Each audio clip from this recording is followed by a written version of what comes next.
Guys, I need you to buckle the F up for this one, because this interview is straight up nightmare fuel. And once again, we have another person backing up what Sasha Riley has claimed. So the FBI was contacted by this male victim on July 12th, 2019, which would be after Epstein's arrest, but before his death. A journalist named Michael Moore, not that Michael Moore, but a different journalist, brought this victim from Rhode Island to be interviewed in August. He said that from age 4, he was raped by family, and that Epstein was present as his uncle raped him. After that happened, Epstein spoke with the great uncle. They did not realize that it was Epstein until sometime in 2016, probably because of the presidential election. Later on, in September of a year that is blacked out, during a Newport, Rhode Island boat show, at the age of 8, while he was on this yacht, he was subjected to some medical sort of exam, and while in a heavily drug-induced state, he was raped by Bill Clinton while the bottoms of his feet and back were slashed. The next part is too graphic and too disturbing for me to actually describe to you, but let's just say it involves infants and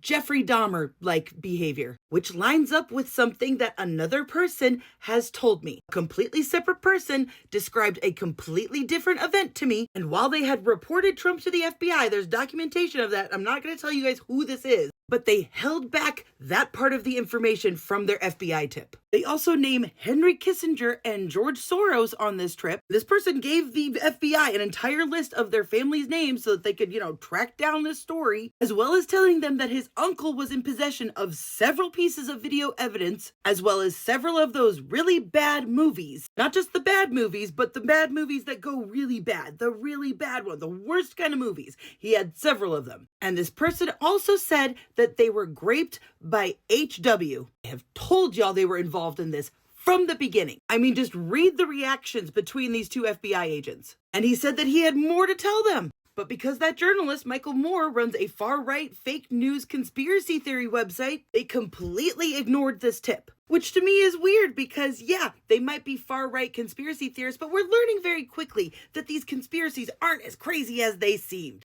And wouldn't it be weird for a far-right conspiracy theorist to, go after H.W. Bush? And the guy used to be an FBI contractor. Now, what that tip told me was a lot of things that coincide with a lot of other information that we've dug up over these last couple months, right? I'm going to come back to that because first I got to talk about these emails from Maria Farmer to her lawyers. Because shortly after Virginia Roberts' death, Maria Farmer kind of loses it. She absolutely unleashes hell in these emails, saying how she's never felt safe, how they've just given out her information to anybody who asks, and she's been harassed for years because of them, how they stole basically so much of the money that she was entitled to as a victim that she couldn't afford her cancer treatments. She accuses the law firms of trafficking her out to one of their partners, Stanley Pottinger, who is the partner of Bradley Edwards' law firm that he went to after he left Rothstein's. This guy was the whistleblower for Watergate, whose son, by the way, was a deputy national security advisor under Donald Trump. Now, on my channel, my Nerdy Pink Panda channel, I do a 3-part series about my deep dive of the lawyers, in which I talk about how they hired a certain star intelligence agency to go after Weinstein's victims, which Maria references in one of these emails. She calls them worse than Epstein and says that Epstein was the one who dumped Trump. She talks about how for years they have been gaslighting her, and while she merely was only compensated a couple thousands of dollars from the Epstein lawsuit, that they had been lying for years in order to get victims to come forward. But she confirms what I have been saying about the face survivors, that the ones that were complicit in Epstein's activities, the ones that were doing this because they wanted to do it, were given $3 to $7 million